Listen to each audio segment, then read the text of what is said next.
Evening, I'm Don Hardy. I'm the planning director. Thank you for joining us tonight. I wanted to make some introductions and just kind of talk about what we're going to discuss tonight. Really appreciate you guys being here. We're going to be covering housing, needs assessment, housing production strategy. We'll define those so those terms are clear to you folks, and also the employment strategy for the city. This is all about looking at the next 20 years in the city and what the needs are for this community in terms of the growth that's forecasted.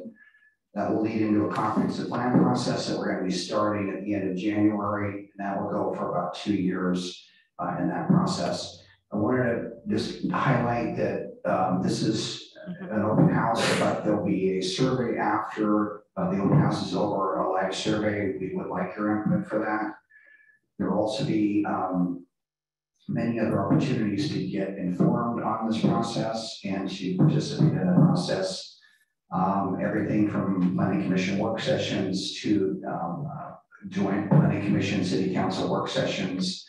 And I wanted to introduce our consultants before I went any further, and then also our staff here tonight. Steve Faust here from 3J Consulting. He's leading the housing portion of the analysis. Tim Wood from FCS Group. They're doing the economic analysis for the city. In our audience, I got Ryan Potter, who's our planning manager, Emma Porcolo from our planning staff associate planner, Jeannie Stickle, economic development director, Tyler Nizer, our economic development coordinator. In the building, and I'm maybe missing her right now, but Kelly Reed is from Department of Land Conservation and Development and will be joining us tonight as well. So all this work that we're doing on the economic assessments and the housing were provided by Oregon Department of Land Conservation and Development grants, which has funded our staff and our consulting staff here tonight. So that's been really beneficial to us as we move forward. With that, I'm going to go ahead and turn it over to Steve to make some introductory remarks. There will be sections here. We're going to go through the economic section first. And if you can hold your questions, we'll then have an open forum. And we have a mic here for people to come and speak. And then we'll do housing second. We're going to try to go at a fairly quick clip in this process to not make this extremely laborsome, but to give you opportunities to speak. But I want to turn it over to Steve right now. Thank you. Thanks, Don. And yeah, I'll echo Don, thanking everyone for being here tonight. Jeannie, if we could pull up the presentation, we'll go ahead and get started. As Don said, we can go to the second slide.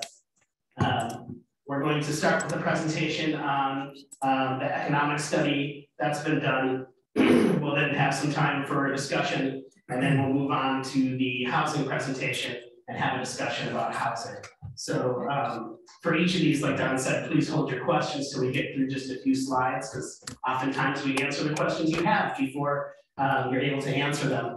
The last time we were here, which I believe was July, in the same room, we talked a lot about needs and opportunities.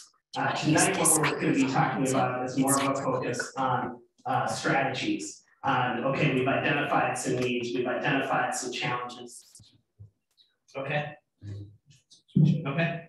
And we've identified opportunities. Now, what are some actions that the city can take to address those needs and challenges and opportunities? Next slide, please. The two blue bars at the top are the two projects that we're going to be talking about tonight. The economic opportunities analysis first, and the housing production strategy second. Just real quickly, the economic opportunities analysis is designed to look 20 years into the future and say, based on population projections, what type of jobs is the city going to need, how many jobs to support the local economy, and does the city have enough land to support those jobs, to accommodate those jobs. Not to jump around too much, the first housing study that we were working on is the housing needs analysis, which I'll explain why is on that bottom green arrow.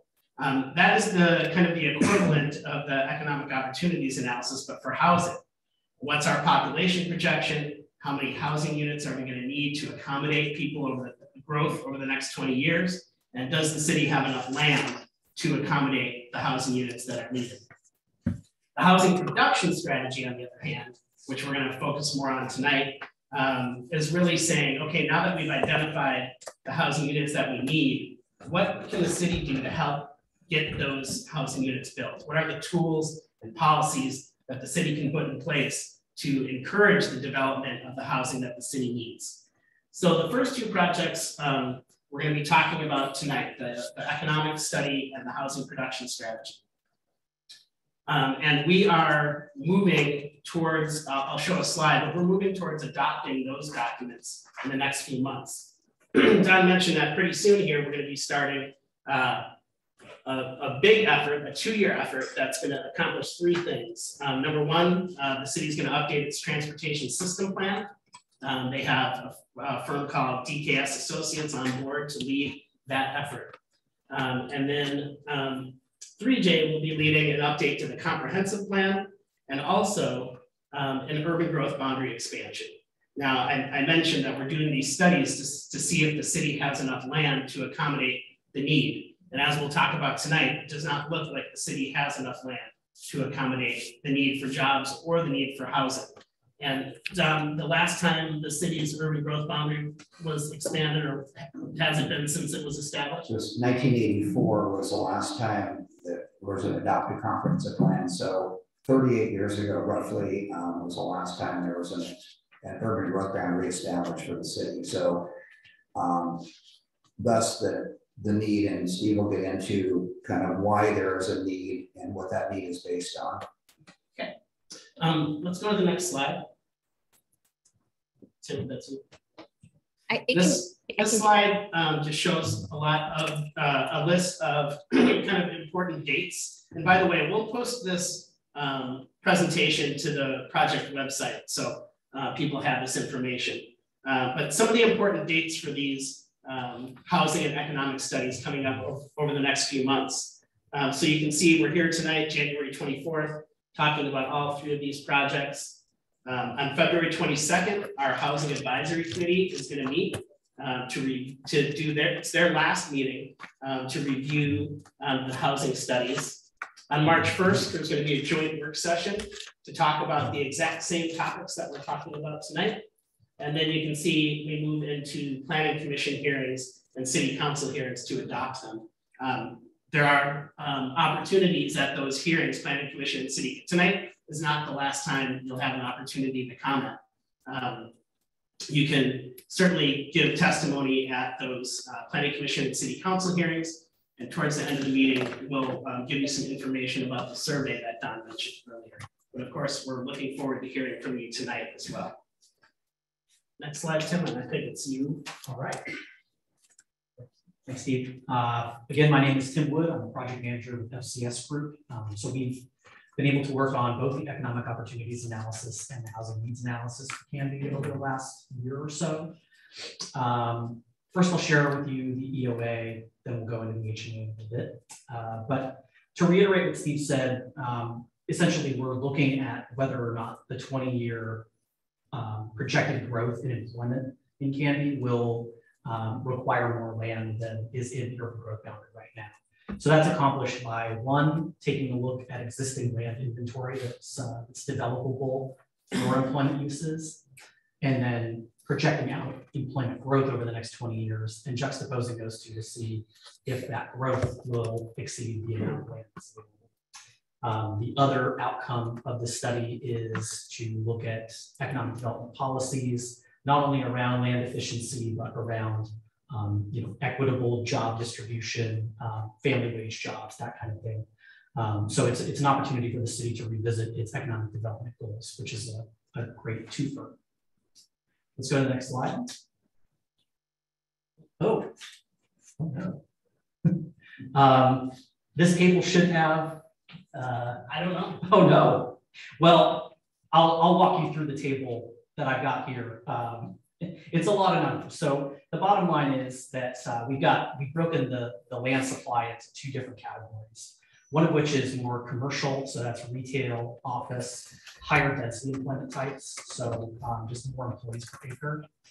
And what Canby has right now, according to the buildable land inventory that we conducted, it's about 17 acres over 24 lots. So not a lot of overall acreage, and they tend to be spread out in small lots, which is what you would expect to see in those kinds of developments. So like a restaurant, for instance, probably not always going to be on an acre or larger parcel.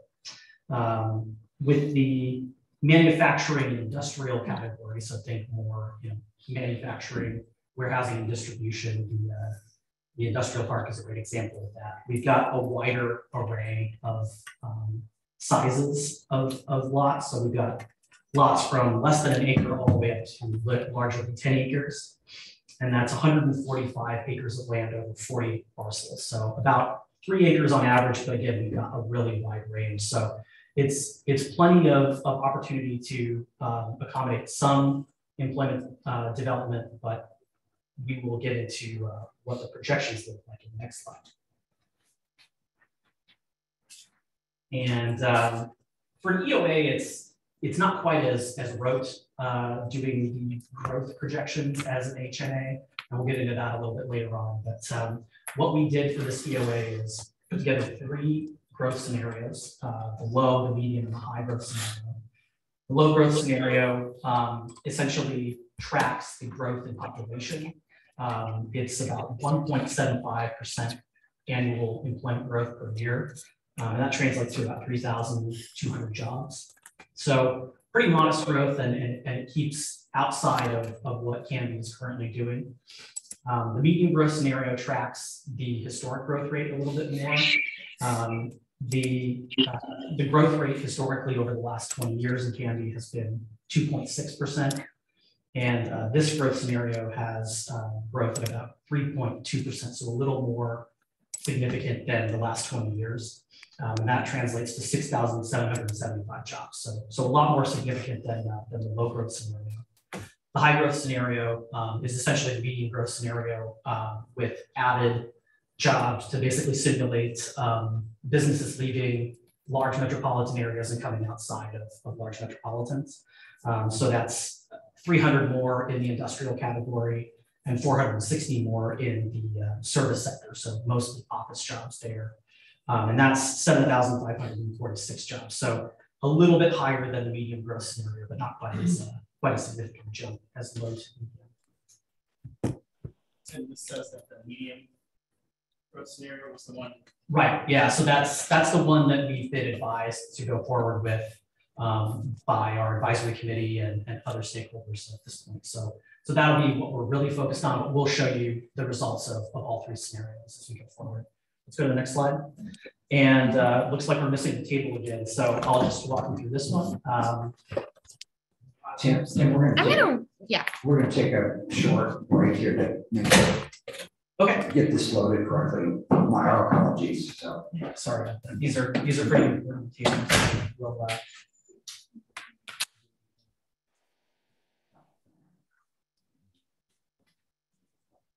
PDF on here that we can use if you want to try that.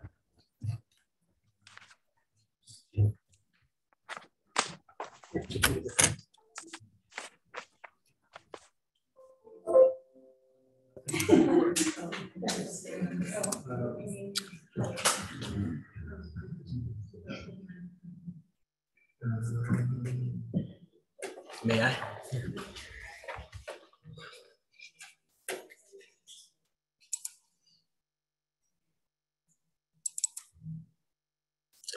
You don't have, there's no PDF on here. I don't know if this will work or not, but we'll try it.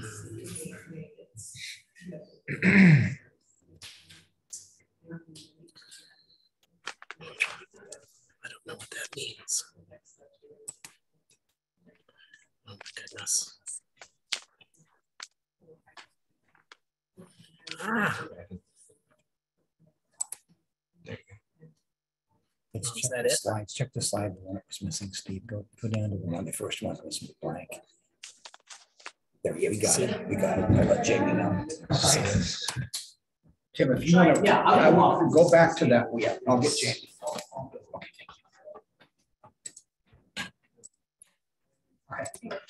Hope we're not missing anybody now.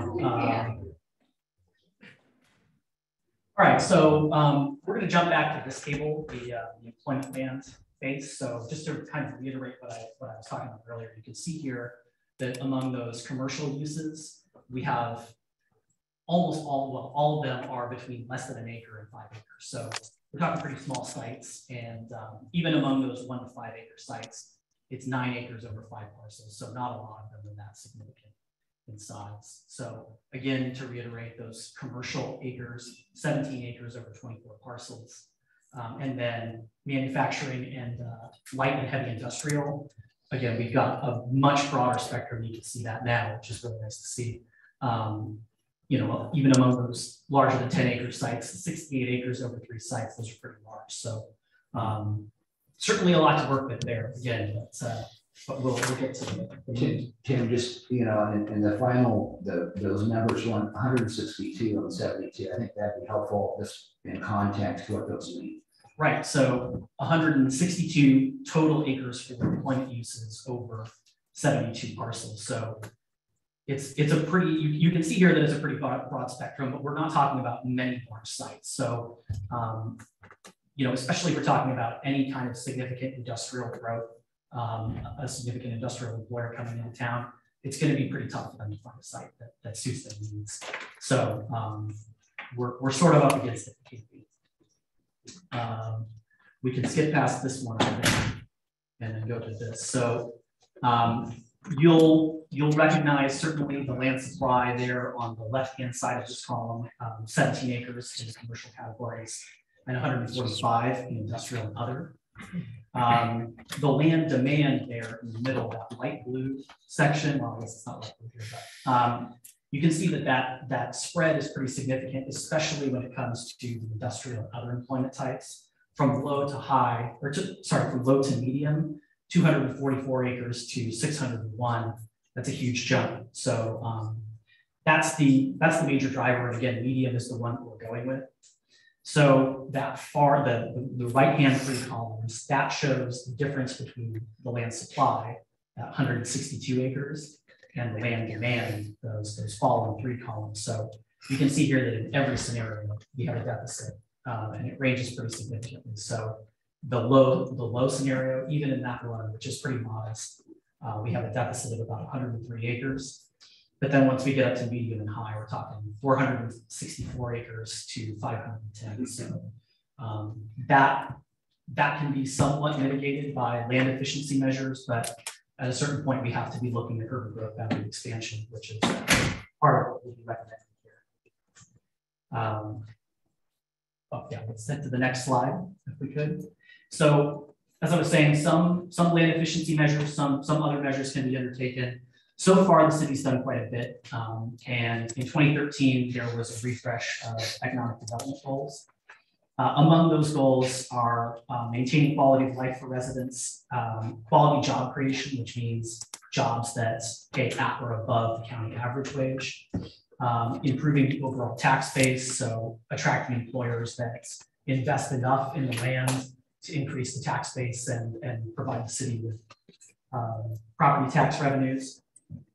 A vital and active downtown, which is pretty clear to see that there's been success there. Engagement in the Highway 99E corridor, well-designed range of housing types, which we'll deal with, I think, a little bit more in the housing presentation, neighborhood safety and livability, and the improvement of pedestrian connections. So all very worthy goals and ones that we'll look to build on going forward. The next slide, if we could go to that, these are our recommended economic development goals for the city. So this is the baseline, and what we're looking for tonight is your input and to help refine these goals, add to them, take them away. So I'll walk you through these real quick, and then we'll get to the discussion of these. So, goal 1 is enhance Canby's business environments with adequate sites. So essentially addressing that site deficit that we looked at earlier. Plan for industrial expansion. So again, kind of addressing that industrial shortfall that we saw. Retaining and attracting businesses that provide those high quality jobs that pay above the county wage. Providing incentives for targeted job creation and major private investment. So kind of continuing the goal of positive business environment. Supporting expansion in health services, potentially attracting more healthcare jobs and healthcare services for residents. Support workforce training and development.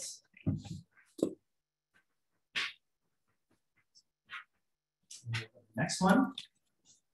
Expanding opportunities for the development of workforce housing. So again, that will be built on a little bit more of the presentation. Expanding lodging options, especially as these office jobs continue to grow. There's going to need to be more lodging options in the city of Canby. Funding roads and infrastructure, which is always key to, especially the movement of industrial and manufactured goods. Supporting arts and essentially tourism in Canby, so sharing all of the great qualities that this community has. Continuing to attract downtown redevelopments and mixed-use development here. Updating design standards and providing incentives for building renovations. And finally, thinking globally but acting locally. So essentially taking advantage of global and national trends that we see and ensuring that Canby can take advantage of those. So those are the goals that we have so far. This is a good time to take a break and let everybody weigh in. I'll hand it off to Steve to kind of facilitate that discussion. And just wanted to add, those objectives, those were from our advisory committee, those objectives that were established to look at those that Tim just went through. So those are items that were looked at in our advisory committee as items to move forward with. But as he said, that's part of the input we're seeking from the public and citizen input on this as well. Okay, so can we keep the I know we need to see people too, but I want people to be able to see those strategies. But questions, comments about what you heard Tim present? I think in summary, we know there is a deficit of land if the city is to pursue that medium growth scenario and employment. That's kind of the next step in the process. But in terms of these economic development objectives that Tim presented, are there questions, thoughts, things missing? Here we go. Yeah. Question. I just had a question. If you could look out 20 years, low, medium, and high, could you forecast how you see our population to be? Well, we will be discussing that in greater depth during the housing portion of the presentation, but I can, spoiler alert, give you, it's about 6,000 people over the next 20 years. So Is that the medium? there is only one estimate that we're allowed to use for that analysis, which is the Portland State University Population Research Center projection. So we'll get into that in a little more detail. Tim, I think maybe part of that question is looking at the employment numbers that are forecasted versus the housing residential side of things. If I'm hearing this gentleman, that may be part of his question, I think. Which there may not be a direct one-to-one correlation between the housing population projection and the employment projection. So that I think is part of your question, as I'm believing. All right, yeah. So I mean, of course, for retail and services, those will correlate very strongly with population growth. But in terms of manufacturing, it's relatively agnostic to population growth. Just for context for the citizenry here, can you identify what are the drivers compelling us to perform the economic development analysis, the housing analysis, and then so on and so on? Can I give some context for why we're all here listening to this? It's a great question. Yeah, it is a great question. So cities in Oregon are actually required to do these analyses, to take a look at housing supply and demand, and to continually supply or provide a 20-year supply of land for housing and for economic development. So that's kind of the impetus for the studies and eventually for a potential urban growth boundary expansion. Kelly, is there anything you'd want to add to that? No. It's okay to say no. So basically, cities are required to plan ahead, to plan for 20 years of growth. As Tim said, we'll show the population growth projection in just a little bit. That comes from Portland State University, and that's the number, especially for housing, that's the number that we are required to use. As Tim mentioned, there's a little more flexibility in your economic growth forecast because it's not directly tied to population, but basically state requirements around planning is what is the impetus for these studies. Thank you for the questions. I just want to speak to applauding this group for its list of objectives that are not just focused on development, but on the quality of the development, enhancing livability issues, and committing themselves to creating infrastructure that will give us quality life instead of just growth and economic wealth, but quality of life. And I think that's important. Thank you. Are there any questions from the Zoom? Not at this time. Okay. Probably holding it. So the question regarding the objectives, is there any process to prioritize those in the future, or are we just going to, who's going to prioritize it?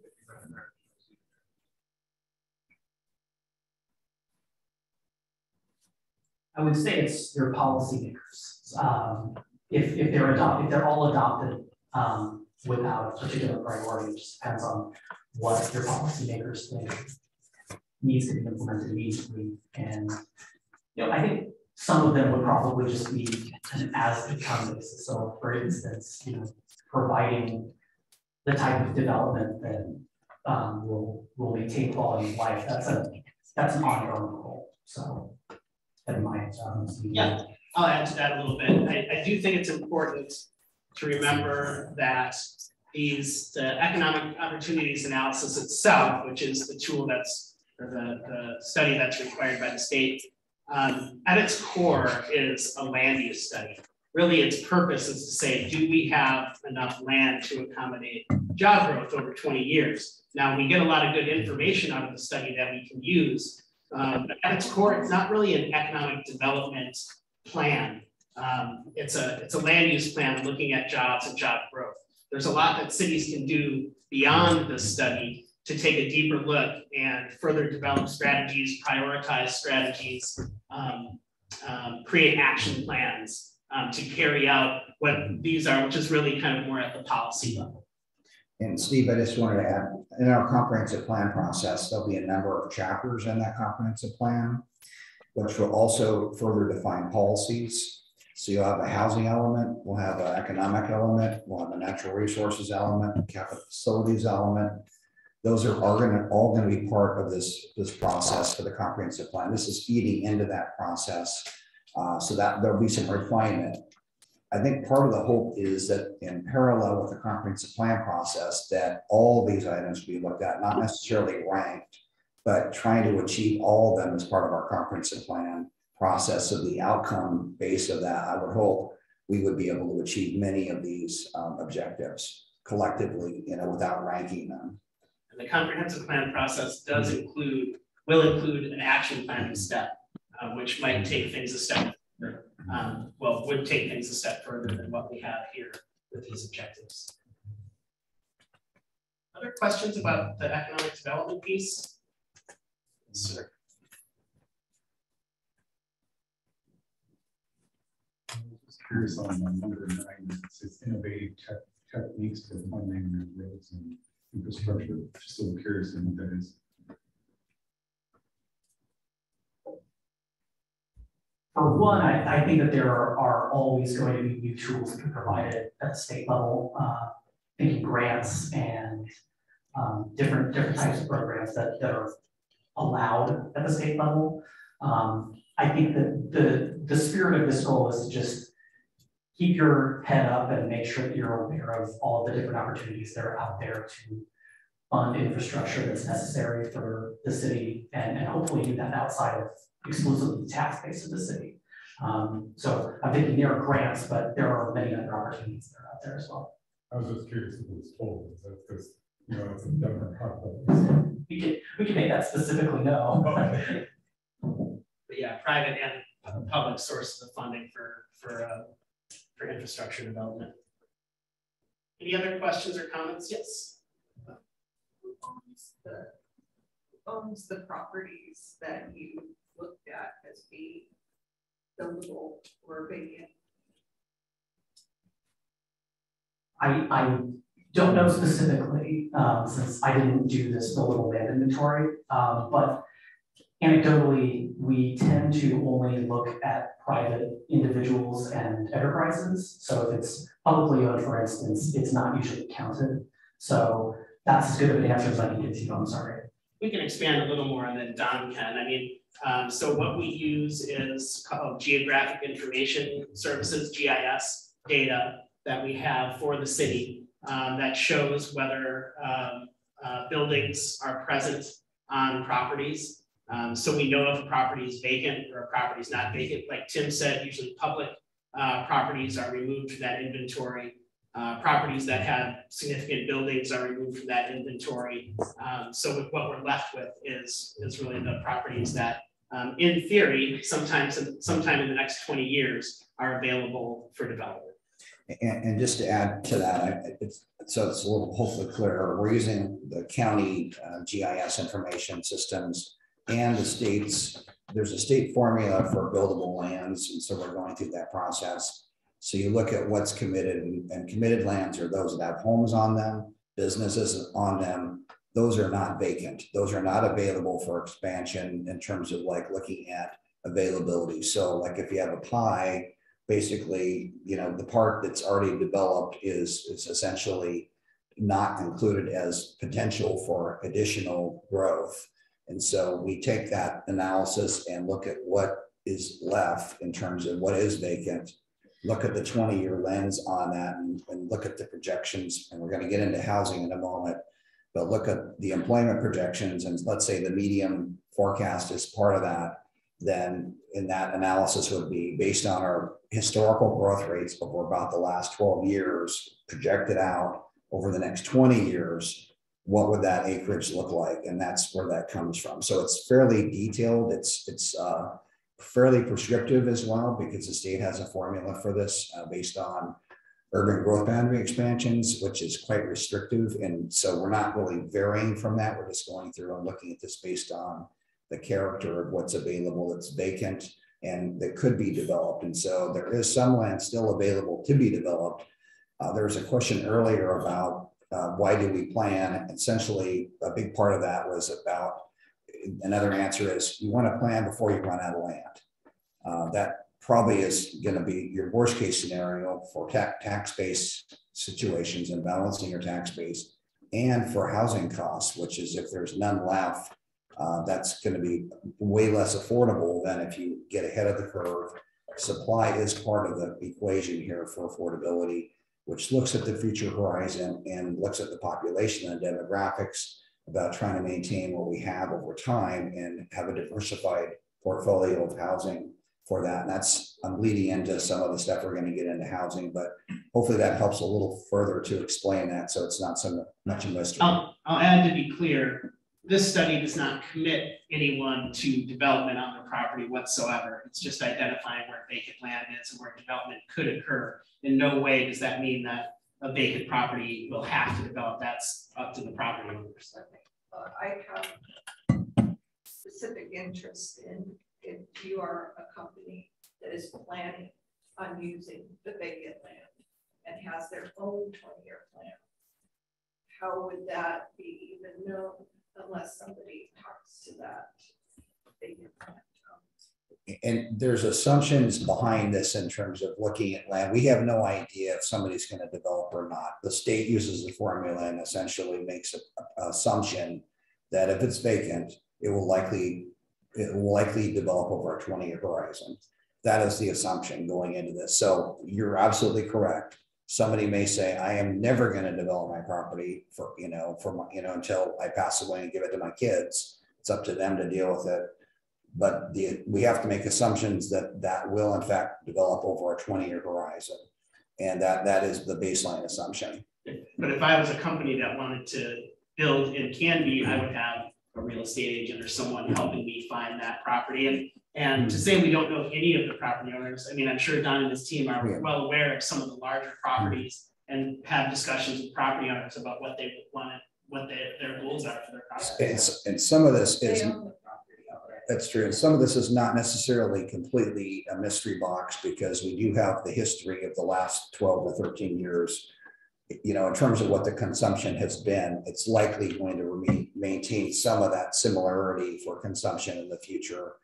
And, that again, but the presumption is that vacant land is available, will convert sometime over a 20-year horizon, unless it's already committed or it's a public land is not included in that. The golf course is not included in that. That's an assumption. It's not going to convert. There are not going to be houses out there. It's still going to be a golf course in 20 years. So that's excluded, but other properties that are residentially zoned, commercially zoned, industrially zoned are assumed to be completely absorbed in that 20-year horizon. Based on your growth projections, how many years of current supply would you say we have without expanding the urban growth belt? You're asking me to do that on the fly, so give me a second. I'll say if we go with the medium growth scenario, we're probably looking at 10 years. But of course it depends on the intensity of development. The part of why this is a 20-year plan is that it comes in waves. So in 1 year you might have a lot of development and you see 50 to 100 acres go. But there might be a 7-year long stretch where almost no apartments are full. So it evens out over time. So yeah, I would say if we're going with a medium growth scenario, probably 10 years. Okay. Any other questions about the economic development portion? If not, let's move on to talk about housing. Great. So much like the economic opportunities analysis. Oh, I'm sorry. That's fine. I don't know. There we go. Sorry. There we go. Much like the economic opportunities analysis, the HNA is a measure of supply versus demand over the next 20 years. So we project household growth over the next 20 years, do the same buildable land inventory, and get a sense for what we have inside the urban growth boundary now, and then answer the question, is that going to be enough to meet the demand over the next 20 years? There's also the same goal and policy setting exercise. In this case, there is a new study that's being done by cities throughout the state called the Housing Production Strategy, which goes a little deeper into strategies and policies, examines how long it might take, what sorts of housing it will result in, which sorts of communities might be impacted by this policy, and in general kind of creates a roadmap for the city to follow with respect to each policy that we discuss. So we'll be a little more in depth with that and as we get through that. But let's get into the analysis portion, which will start with population growth projections. As I said earlier, we're looking at about 6,000 new people over the next 20 years, according to the state and Portland State University. That is about 1.3% annual growth rate, which is about the same as the last 20 years, which was about 1.5% for 4,402 people. So we're looking at about the same growth rate, essentially, over the next 20 years. Let's skip to the next slide. So there's a lot of data, but we'll be focused mostly on this table here on the right. So you see at the top of this table, we've got that about 6,000 residents or so that we're adding. We make some adjustments to this by subtracting out the reporters population. So that's folks who are living in institutionalized settings like folks living in dorms or living in congregate care facilities. That's a pretty small adjustment here, only 35 people, because that reflects about the same percentage as Canby's population, about 0.6% of the population group quarters. The next row down, that just shows that 5,931 minus 35, so that's the population of households. That's the group of folks that we have to care about and that we have to plan for. We divide that figure by the average household size, which in this case is about 2.7 people per household. And that gives us 2,185 units, housing units that we need over the next 20 years to accommodate that growth. We're allowed to adjust that upward to account for vacancy, which is all kinds of different reasons that a house can be empty, second homes, vacant for, because it's in escrow or something like that, or there's vacation homes, that kind of thing. So that's only 3.4%, but it still gives us about 100 more units that we have to plan for a total of 2,263 units over the next 20 years. Let's go to the next slide. The major question here is, what shape do those units take? Because single-family detached homes are going to require a lot more land to accommodate than apartments or townhomes and plexes. So in this case, we've got, this is shown by income type, but it essentially shows the same thing.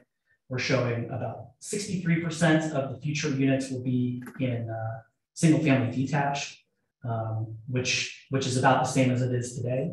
14% of the new units will be in single-family attached, so that's townhomes, plexes, that kind of thing. 16% in multifamily, so apartments, and then 7% in manufactured homes. So the bulk of the homes will still be in single-family detached as it is today in Camden. And then you've got about 33% of those households will be renter occupied, and 67 will be owner occupied, which is about the same share as it is today. So that's the group that we have to plan for. The next slide will show the land demand for each of those. And this is going to look a lot like that EOA table where we divide them based on lower and higher density. In this case, the top two columns there, single family detached and manufactured. Those are our lower density units. So we're assuming about 4 units per acre in single family detached and 9 units in manufactured homes. I'll caveat this by saying that right now we're working on truing up those density figures. So these will change around the margins in terms of how many acres per, or units per acre we'll get. But this is likely going to stay pretty similar. So we see that in the middle column there, the gross buildable land requirement for single family detached is going to be 443 acres. So a significant chunk of the overall demand, which is 530, and then 22 acres of manufactured homes for a total of 465 acres. The next column over, you can see we've got 312 acres for supply of low density residential. So that's going to be a deficit of about 150 acres in low density. In the higher density categories, townhomes, plexes, and multifamily, we've got a total of about 66 acres of demand and about 17 acres of supply for a deficit of 49. The total deficit in this case for residential of 201 acres. And again, that will change around the margins over the next month or so as we adjust these calculations. But we expect there to still be around the same order of magnitude of deficit in Camden or Europe family.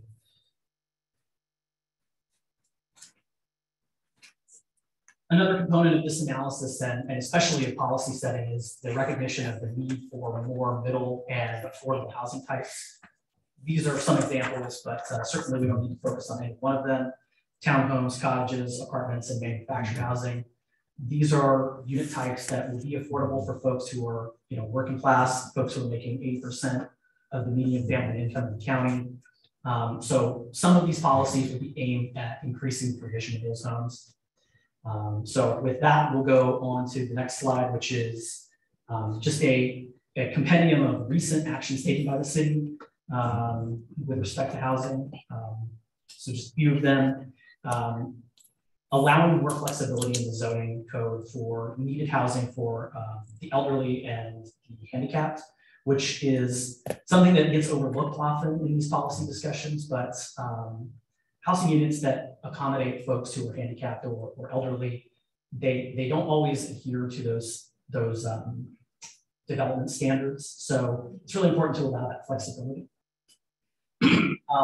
Increased flexibility in the downtown area with respect to housing requirements. So if a housing development, in particular mixed-use development in the downtown area requires less housing or less parking, it will result in more units and a lower cost for the developer. So that's a big policy that the city's recently implemented. Not allowing lower density types of housing in your higher density land. The city recently adopted something with respect to this, essentially setting a minimum density of 14 units per acre on your high density land, which is really great because often those chunks of land, those lower or higher density chunks of land get snapped up for lower density developments, which just means that we're seeing less units developed on these types of land. And then finally, revising the development code to duplexes and single family detached zones. It's just another way to kind of get at that need for middle housing. And it's another requirement by the state as well. So the city got out in front of that, which is really good.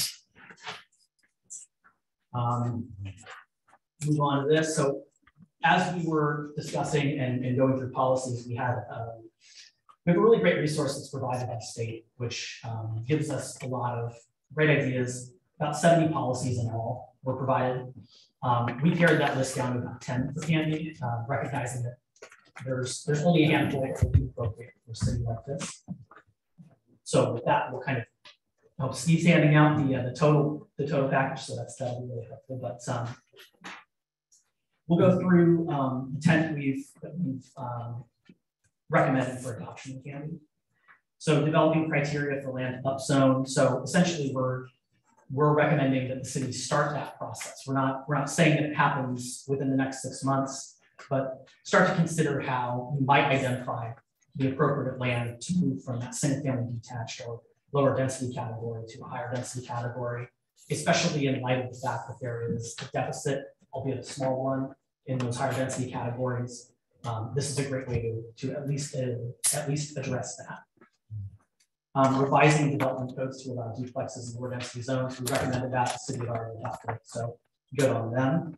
Allowing cottage developments in low density areas, which allows for individuals to live a single family detached style of life with a much lower cost of infrastructure and a much higher realization density. The next two are kind of in tandem, streamlining permitting for planned unit developments or subdivisions, and encouraging development of mixed income units in subdivisions. So to the extent that the city can negotiate with developers to ensure that there is a mix of income types and affordability within these planned unit developments, we encourage the city to do that. And just in terms of streamlining the development process, just seeing if there are ways that we can reduce the regulatory requirements and thus reduce the amount of time and the amount of money that developers are putting into these developments. We'll go on to the next slide for the final 5. Modifying system development charges to reflect home size. So right now in 95% of the cities in Oregon, system development charges are charged on residential development on a per unit basis. So system development charges, I'll back up real quick, are charges that are assessed to new development in order to buy into existing utilities. So if a new home is built, they pay into the water utility, they pay into the sewer utility to kind of reflect the existing investment in that system. What we're recommending here is that larger homes pay a proportionally larger share of their SDCs. So right now, the way it works, as I said, in most cities, a 1,500 square foot home will pay the same SDC as a 3,500 square foot home. And what we're recommending here is using kind of existing methodologies to scale those based on size, so that larger homes just pay a proportionally larger share of SDCs.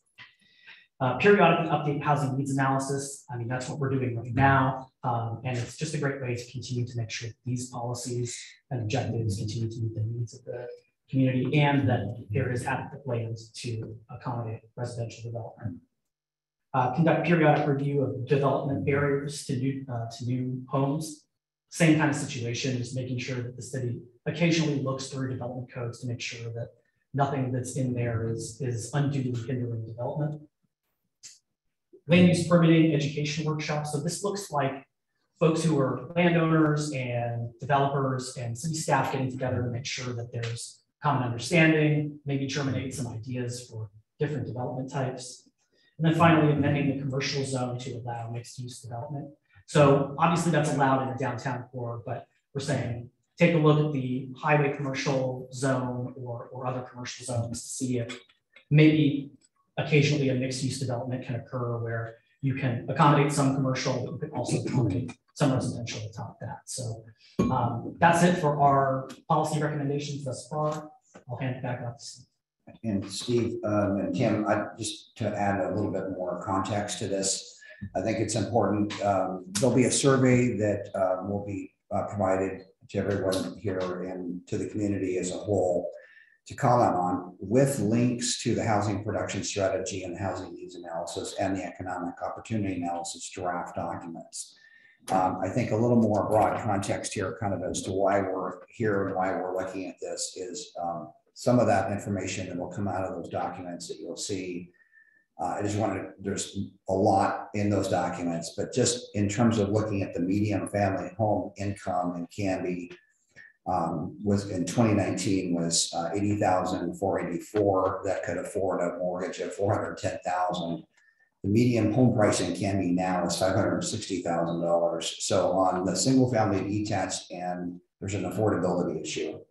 And then you look at renters, and 17% of households in Canby are severely rent burdened. They're paying over 50% of their income for rent. And then you're looking also at renters that over half of Canby renters are spending at least 30% of their incomes on housing. So these are kind of the drivers here. And there's other data that is provided in the analysis that Tim and Siva put together, dealing with everything from market rate, multifamily units, and how many are needed in this community over the horizon. So the city has the opportunity to look at the supply of this in terms of where these situations might allow a more diversified range of housing. It's not to say it's going to be prescriptive in terms of, everything is divided up into multifamily, single family, but could there be more integration? And some of these tools on these strategies are being looked at to create opportunities to create everything from smaller lot single family homes that are compatible with larger homes to different product types like townhomes and those kinds of things within existing residential areas. Other communities have done this successfully. There's not as many examples in Canby of this occurring, but part of that is to look at this in light of what can the city do to create more affordability. The bigger driver on this whole thing is that if there's nothing that's done on this, the demographics of Canby will change. And I think you'll start to see fewer homes, in terms of homes with families in them. So part of this issue is homes for teachers and police officers. Those kinds of things are important on a 20-year horizon, and looking at, do we want this community to continue to have a diversified spectrum of demographics where your schools are still full and you're not having a decreased number of enrollment, which is kind of the trend right now. And part of that is, I think, because housing prices are part of that equation. So that's just a little more of information on these strategies. And these strategies were also vetted by the Housing Advisory Committee. They came up with these in concert with our consultants and our staff. So just that gives a little bit of an overview, so this is not just planning staff or consultant led, but it's been through this advisory committee that we've been looking at these things. But it is important, I think, as a lens for us to look at this on the horizon, and what this community will be in 20 years what the decisions we make now will influence what this community looks like in 20 years. So just wanted to add that in. Thanks, Don.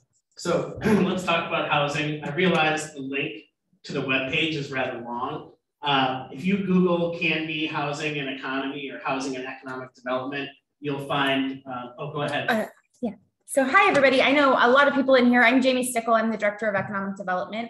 I'll send this link directly to everybody that signs up at the sign-in sheet outside. It will also have the survey that was mentioned earlier. And I just wanted to say there's been a lot of great questions. There's a ton of information. You guys have done a great job.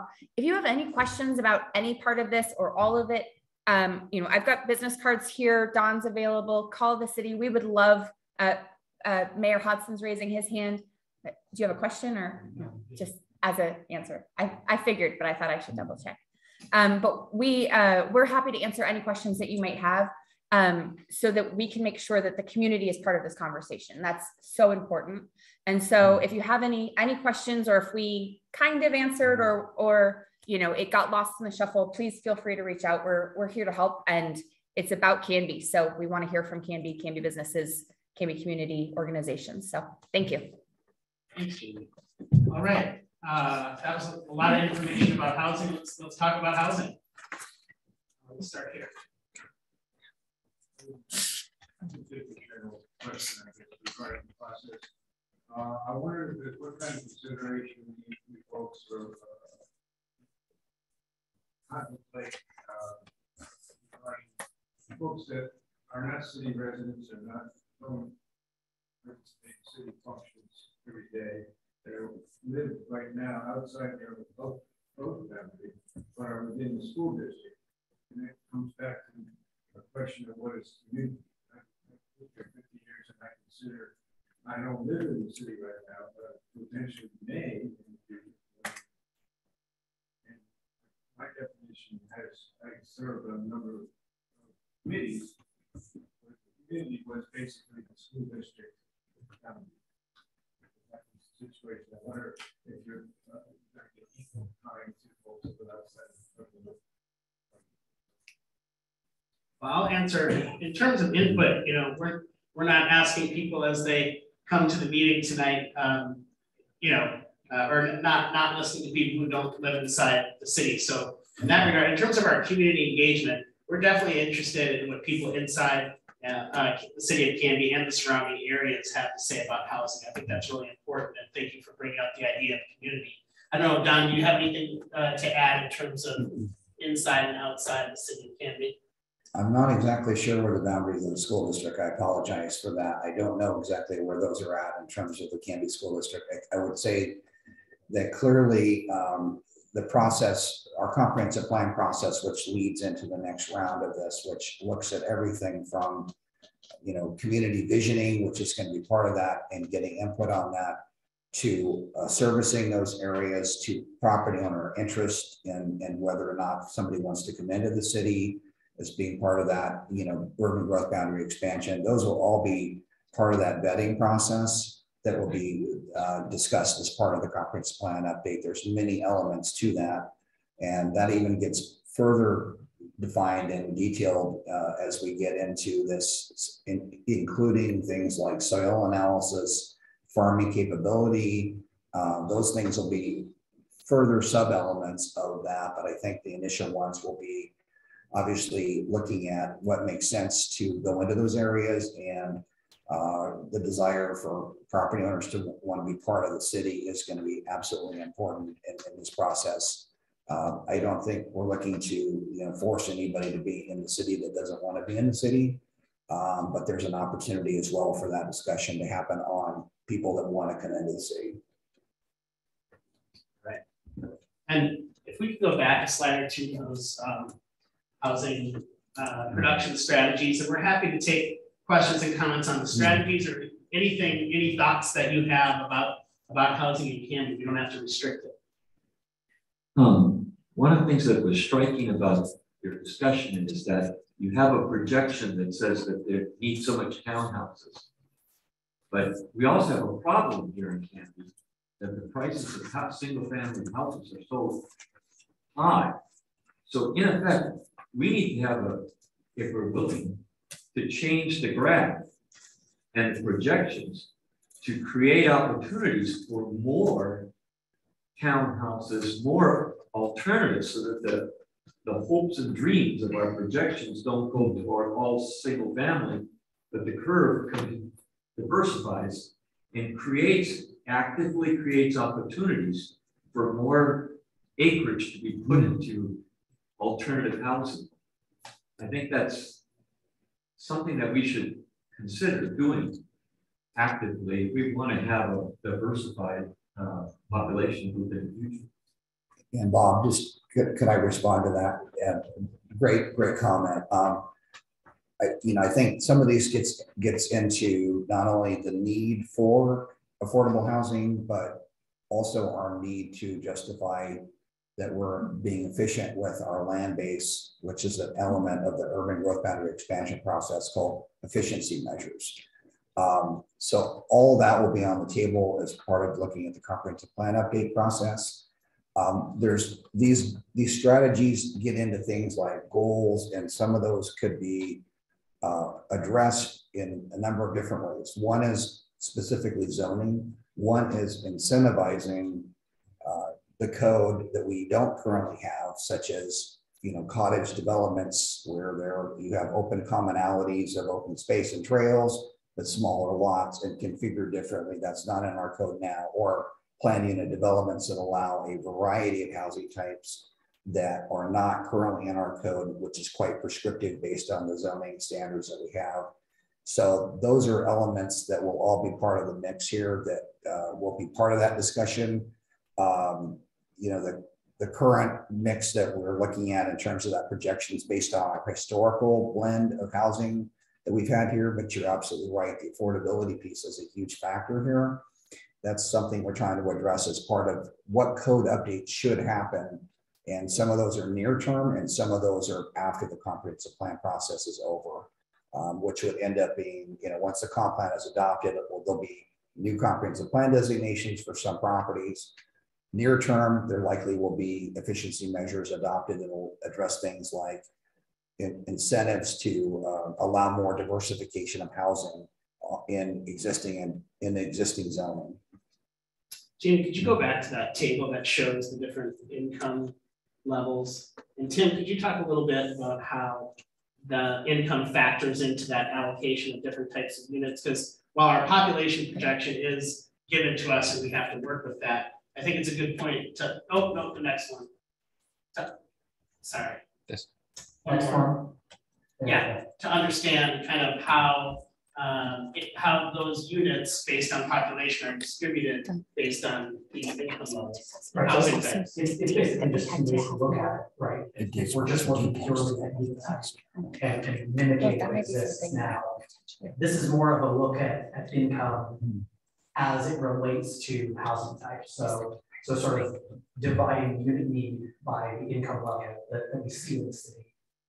It's just, you can see here that we have the attainable housing products for those different income levels. So that's just, it is another look at it. I think, yeah. So you're projecting out the current income levels to the forecast?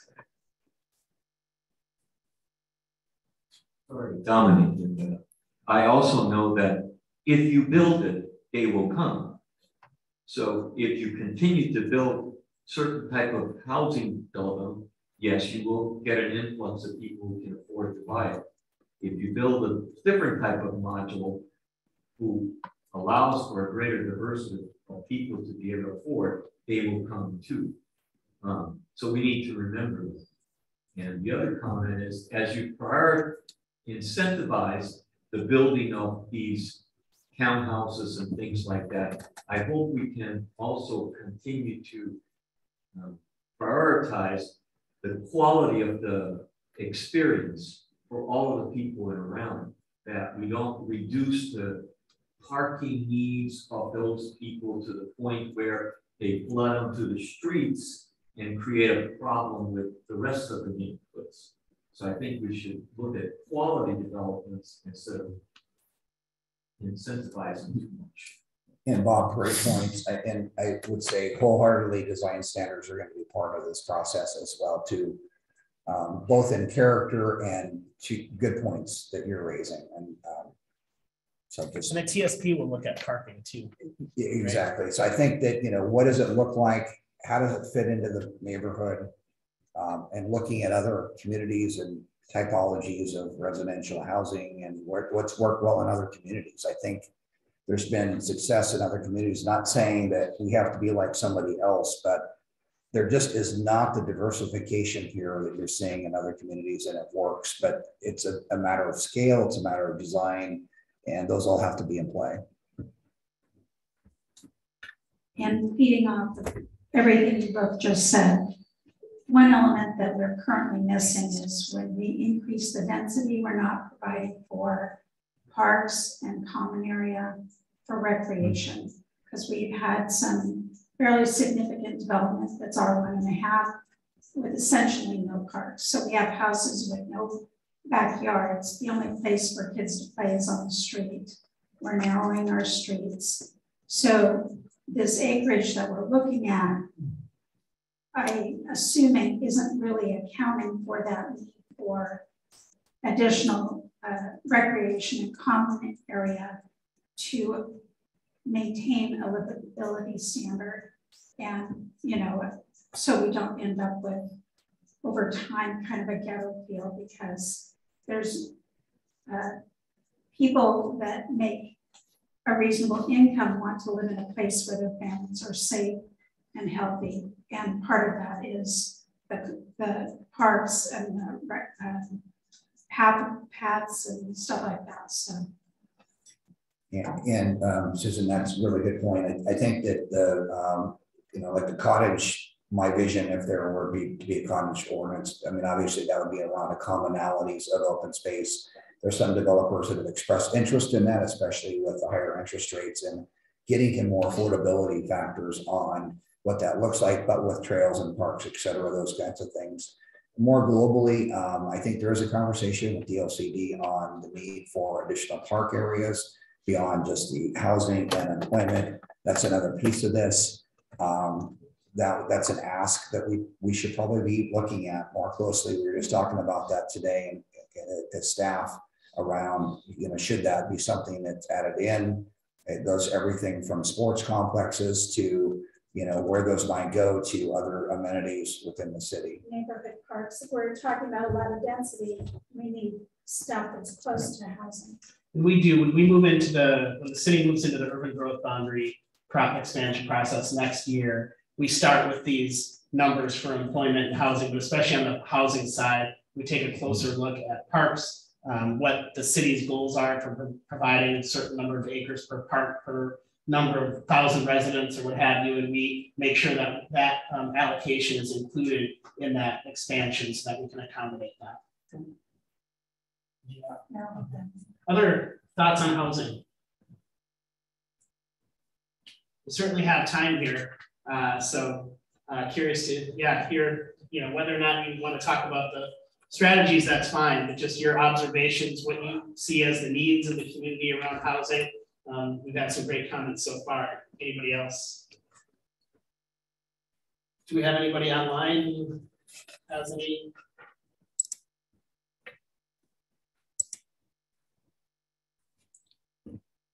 I'm just curious, as the urban growth boundary and density starts to expand, then I assume that the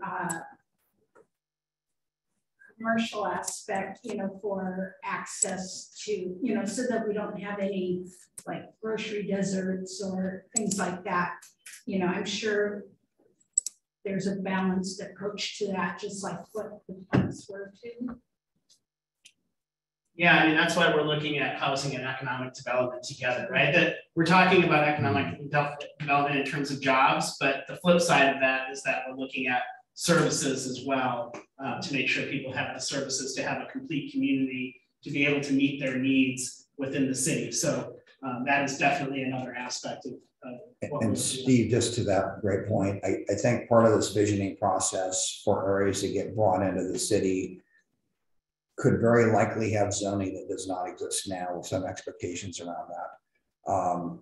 Not to say that, you know, this is exactly where a grocery store will go, but again, in terms of the incentives and the ideas behind more master planning and integration of different land use types, together would be ideal. I mean, I think that's part of that discussion, which is what does this community want? What does this community need in terms of those lands being brought in, and what zoning should that actually take the form of that also is consistent with that vision?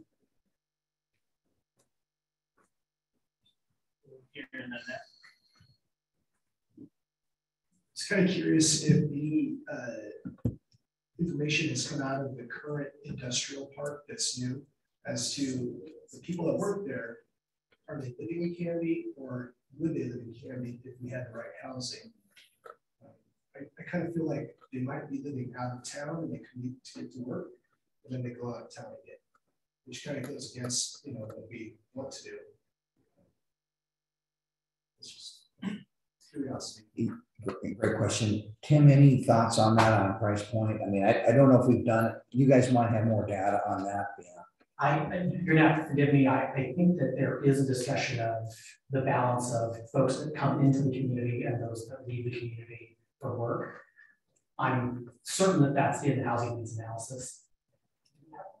Yeah. So let me look at the document and I can try to bring it to you. But in anecdotally, certainly with housing the way that it's priced right now, folks who are living in or working in manufacturing jobs, it's unlikely that they're going to be able to afford a $500,000 house. So to the extent that they want to live in this community and own a home, it is going to be difficult. So to your point, we do have to look at affordability and ensure that those jobs that come in the future pay an appropriate wage. That's not in the, I think it's in the economic opportunities analysis maybe actually, but I think that's a critical point, and you'll notice that there was a housing policy in the economic study because we know that as we add jobs in the community, we need to be adding housing for those folks as well. So it's definitely something we're thinking about. We can follow up with the information on the kind of in-migration and out-migration of workers, and then the people who actually both live and work in Canby, because we do have that information, just not in our fingertips. And I would just say that in the studies that have been done, I mean, if we were able to achieve the market rates or get closer to those, absolutely that work-life balance would be more in sync. I don't have the demographics, but I think there were some quotes from some years ago about how many thousand people leave each day to go into Portland and how many thousand people come into Canby each day to work. And I think there's more people leaving and actually going into work in Portland than there are people coming in, but both numbers were rather large. I mean, in terms of that number. Jamie, Yeah, please. So I work with the industrial businesses quite a bit. So I don't have the numbers or the facts, which is very important. And I know that we've got some of those that will be coming, but all of the businesses in the industrial park would love to see more people that live locally and work locally. Some people just can't afford it. Some people don't necessarily want to live and work in the same community. And I can understand that too. But I think that especially with some of the newer businesses, they were excited to tap into the local, and I don't mean like local being Molalla, Oregon City, Wilsonville, but the local Canby, residents to find workers. And it's just a hard time to find workers. But I think if there was more housing in a variety of different ways, whether that's more apartments, more, townhomes, more single family homes, I think we would see a lot of people reduce their commute, live here in Canby and work here in Canby. I think when anybody comes to Canby, I think that they really find that it's such a special place. So to be able to live here and to work here, it's such a luxury. And I don't necessarily mean that in the financial sense, but when you break it down in the financial sense, it is also sometimes a luxury. So having different options would keep those people here or give more people a reason to move to Canby, which then maybe they need a job and they don't want to drive into Portland anymore. So a lot of those new industrial businesses are hungry for employees and they'd love to see them in Canby because reducing their commute means less issues and less delays, less tardiness. So they'd love to see it. And I would say that, what would be interesting is with the whole post-COVID situation, that dynamic, which I don't think we have those numbers, but how many of those people are now working from home or working more remotely some part of the week? And so there's some dynamics in that as well that would, lessen the traffic burden on Canby, so to speak. But echoing Jamie's points, I think it's absolutely something that, aspirationally, the whole objective is to try to find that balance where people actually can live here and work here if they desire to do so. So having been slightly involved in all this over the years, I think that getting to what Jamie was just saying, what Don was saying, back when we first developed our second phase of the industrial park, what everybody calls a new industrial park now, that was one of the reasons why we had anybody that wanted to move in there had to have a certain number of employees per acre, which our goal was to drive it down to smaller manufacturing situations where people would live in Canby, work in Canby, shop in Canby. It would be Canby, okay? So I have just an answer to that. That is where we're at. That's what we, as far as I'm concerned, what we need to develop as far as our industrial park. And we need to try to figure out what to do, like Don was saying, with the type of housing that we're gonna offer these people to make that program work. One of the questions I've got for you fellas is this. I've been doing a lot of reading and hearing a lot of talk about, if you look at the growth rates in the state of Oregon, Canby has every 10 years we add about 3,000 people, plus or minus a couple hundred. Has been notoriously the way it has been for the last 30 years, except for last year. Last year we went backwards in the state of Oregon. And from everything that I'm reading, I'm not seeing that is going to change for up to another 10 years, what they're saying. Now, if that's the case, as we look at this, I'm all for expanding the UGB. I'm all for doing everything that we're talking about here. But I also don't want to go, how would you say it, in depth as far as our size and what we're doing if we're not going to grow. I mean, if we're going to drop down to 1,000 people every 10 years, that's pretty significant what we're looking at here, because if that's the case, I don't know if it's going to be drastic or not, but if that's the case, none of these numbers work. So I'm just curious as to your thought process on that, because I don't want to see Canby saying, oh, we're going to go here, when in all actuality, the reality of numbers say that I realize that we have to go like Portland State University and all that. But Portland State University and the Census Bureau has said that the population in Oregon is going backwards because people are moving out, whatever the reason, don't like politics, whatever. And our birth rate is declining dramatically in the state of Oregon. So this is great, but we don't want to build a mansion when we just need a log cabin. Follow what I'm saying. So just curious where we're at on that. I don't know who wants to start on that. I can if you'd like. I think it is a challenge that these studies, by their very nature, are kind of a snapshot in time, right? The forecasts are meant to cover, as Tim mentioned earlier, I think 20 years, acknowledging that there's going to be some ebbs and flows throughout those 20 years. If indeed we're seeing a pretty macro trend in the opposite direction of population, that's certainly something of concern. We do know that Canby, the region, the state, and a large part of the country is seeing a housing crisis right now today. So we have a deficit, I would say, of housing today. So even if we do see maybe lower population growth over time, it seems like the supply of housing is something that is needed and is going to continue to be needed.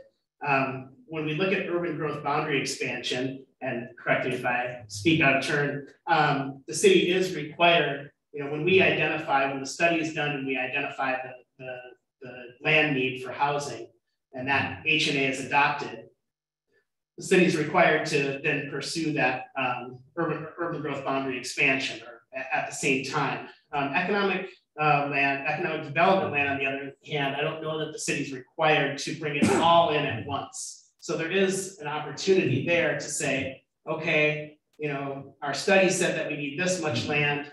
We're getting new numbers that tell us something a little bit differently. Maybe let's phase the economic land over time to make sure, we don't want to keep anybody out who wants to build here, but we just want to be thoughtful about our growth over time. Thanks, Stephen. Just to add to that, there's a very conservative, and this is my lens on this, very conservative bent on the whole process of doing an urban growth boundary evaluation. And I'll give you some examples. Part of that is the buildable lands analysis. It is what it is, and the state has the formula for that. But essentially, for single family dwellings to be considered not vacant, so a subdivision, you could have a vacant subdivision with platted subdivision with, if they don't have building permits on those lots, that's considered vacant in our inventory. So that's one example. Same thing for industrial. And so you have to have a building permit in order to be taking that off the vacant supply. So what that means is it's a very conservative lens in terms of the forecast. And let me give you a couple of examples. And we're not sure where all this is going to go, but there's several projects in the industrial park now that are vested and they have development rights in that they've not developed their large pieces of property. Those would be considered vacant in our inventory. Tomorrow, they could be submitting for final land use approval to the Planning Commission and go through a building permit process within the next year. So both in the housing side of things, in terms of the land demand, because of that lens, and in the industrial side of that lens, it's already a conservative lens, in my opinion. And this is compared to other states and how they do it. It's Oregon, it's the law, it's basically where it's at. But I think that addresses part of it. The other part is, the demographics it's one number from Portland State University. It's not low, medium, and high forecast, which other states have as well. You get to choose. Here you have one number. So I'm not sure where that demographic is in terms of like, what is that? Is that low? Is that, base, or is that medium, or is that high? But I would say that probably is about right in terms of the experience here. I would say this community is not growing as fast as other communities, so I would agree. I'd also agree with Steve, though, that part of that is the housing supply problem, which is based on the affordability issue. So if the supply was made so that you had more affordability, I think we would have a higher growth rate. So that's the other part. So this, and not picking on Kelly or anything on the state stuff, but just, that's my perspective, that there is already a conservative angle here. So when we give these numbers out, they're already kind of being reconciled to some degree, because people voted in the state of Oregon to have growth management. This is many decades ago, and farmland is very valuable. And we all get that. And so there's very much a conservative lens on that. I think the legislature now is starting to look at things like housing supply, though, and looking at housing supply as a factor in the cost of housing, which other states have figured out maybe a little better. But that is a variable here that's part of that. So I do think that even if, let's say, for example, it's slightly off, I think just the buildable lands formula by itself is a conservative formula. So it's not like it's an aggressive, like you're doing a real big reach on that. And so if anything, I'd say that it probably in all, it's in balance. And I think it works pretty well. So I applaud the system for being in balance in that sense. But I think hopefully that gives some perspective. And all that said, we've got city staff and great city leadership that are paying really close attention to these things. It's a really good question. And I think you're fortunate to have these folks who are not taking this lightly, I'll say, and paying really close attention to exactly those types of things. 2 points. One being that we are also, while we may see some people moving out of the state, we will see more people moving up north because of water and weather issues further south. So I don't think we're going to be in a significant decline in population. There's always an up and down, but I'm not concerned about that.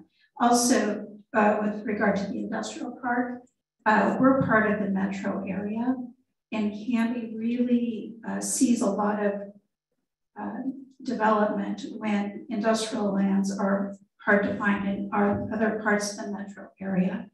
And currently there's a real deficit in availability of industrial lands. And that's why Canby has seen kind of an explosion in the industrial park. And as other areas expand their industrial lands inventory, Canby's growth in the industrial park will slow, especially because of our access to the freeway being somewhat limited. Once we solve that problem, I think we'll have more consistent growth in the industrial park. But I wouldn't encourage rationing because I think it will naturally happen for economic growth in the industrial park. Yeah. And we know all this depends on property owners and despite the numbers that we put into these studies, real growth happens and development happens over time based on the desires of those property owners. Other questions about housing or thoughts about housing? You have a few more slides before we wrap up, but I don't want to cut anyone off if there's anything else, but I also want to let you get home if that's where we're at. Okay, let's go ahead into next steps. We just wanted to show as a preview to kind of some of the work that's coming up over the next few years. This is, City of Canby current urban growth boundary, that dark line. And the darker gray is the current City of Canby urban growth boundary. The green are what's known as rural reserves. Those are designated as rural for at least the next 50 years. So those are not areas that Canby can expand into. Those lighter areas kind of around the urban growth boundary, those are the areas that they're called undesignated. There's no, from what I saw looking at the map, Don, correct me if I'm wrong, there's no urban reserves surrounding Canby, but there's undesignated land. The white area, yes, Steve, that area could be expanded into, is really what this comes down to. And so when we're talking about expansion, that was already set in place for us by the Metro Plan. And so this kind of it was important. I felt that we have a slide to start to talk about, well, what are we even talking about here? So there's either not a vision that we're trying to develop all the way to Wilsonville, and really it's a lot more constrained than that in terms of where those areas really are, because we simply put, those are really the only available areas that we can go into. Next slide. And so, that's just a preview to what we have coming up, because we're going to be ending these economic and housing studies and really moving into the comprehensive plan update. And the most exciting part of that in my mind is really the vision process, where we really get out there and are talking to you and have you talking to your neighbors, and we're trying to understand what people want for Canby over the next 20 years. So from January to June of this year, we're going to be kind of gathering information about what Canby is today and doing really a lot of on-the-ground outreach to understand what people want for Canby in the future. The next year, before we get there, I'll just say, starting in the summer and into 2024, we'll be looking at growth scenarios for the city. We'll be looking at that urban growth boundary analysis, and we'll be starting to develop goals and policies for the full comprehensive plan, which covers land use and public involvement and housing and natural spaces and public infrastructure. So we'll be having those conversations starting in the summer and going into the next year. And then from July to December, so starting in the summer of 2024, that's when we'll be looking to finalize the comprehensive plan and the urban growth boundary expansion. And not shown here is also that transportation system plan. So transportation is going to be a big part of these conversations as well. So that's just a little preview of what's coming up over the next kind of 2 years. And then next slide. So, in terms of the community vision, we like to boil it down to two kind of key questions. You know, and here it says, where are we now? Where are we going? Another way to do that is we like to ask people kind of, what do you love about Canby today? Why do you live in Canby? What is it that makes you want to stay in Canby today? And then, you know, what would you like to see change in Canby in the future? So there's going to be a lot of opportunities for this community to talk with each other and answer those questions, you know, starting in a few months and extending into the summer. And I think that's the most exciting part of the comprehensive plan update, hearing what your neighbors want for your community, having a chance to say what you want for your community. So that's just a little preview of what's to come, and we hope you all stay involved for that process. And Steve, can we go back one slide? And there were some comments earlier, and I just, you know, it's part of that, and this is like really macro, but, you know, we will have kind of formats where people will be asked to have preference. And that will be when we get to the growth scenario piece in particular, Steve, not to jump ahead, but that will be like, what are the alternatives that we could consider as community members? What is it important for you? I've seen this done in other communities and it's worked quite well. And there may be 18 report outs of these different, you know, ideas. And, you know, there could be 18 groups that have different ideas. Just throwing that out there about what is it that is important for the growth of the city. So just another, because that was previously about like the kind of, you know, comprehensive plan designations that we'd be getting into in the future. That's kind of where that comes in. So I'll go 2 slides ahead, please. Yeah. So that's it for tonight. Thank you all. Appreciate your time and appreciate your comments. Thank you. And please take cookies and water. We will just